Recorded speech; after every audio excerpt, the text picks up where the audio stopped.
রাজধানীর নিত্যপণ্যের বাজারে স্বাভাবিক হয়েছে ভোজ্য তেলের সরবরাহ।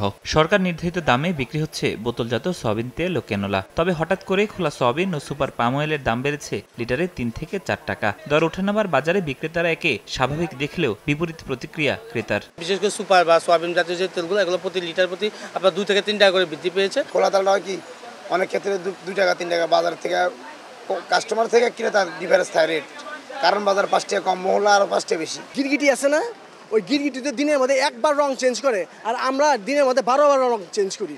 এদিকে রমজানের স্বস্তি থাকলেও আবারও চড়তে শুরু করেছে সবজির বাজার। পটল ও ঢেঁড়স ছাড়া বেশিরভাগ সবজি কিনতে গুনতে হচ্ছে 60 থেকে 100 টাকা পর্যন্ত।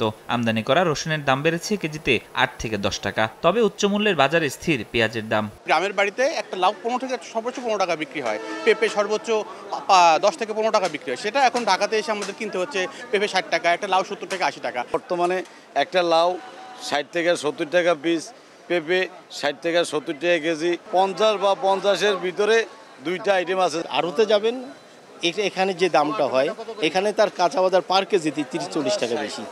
এত ডিস্টেন্স কেন? মন্দের ভালো এক ব্রয়লার মুরগি সপ্তাহ ব্যবধানে 5 টাকা কমে রাজধানীর কারওয়ান বাজারে বিক্রি হচ্ছে 160 থেকে 165 টাকা কেজিতে।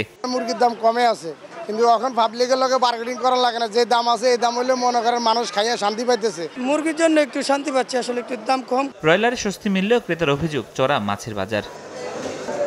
ফরহাদুর রহমান, সময় সংবাদ, ঢাকা।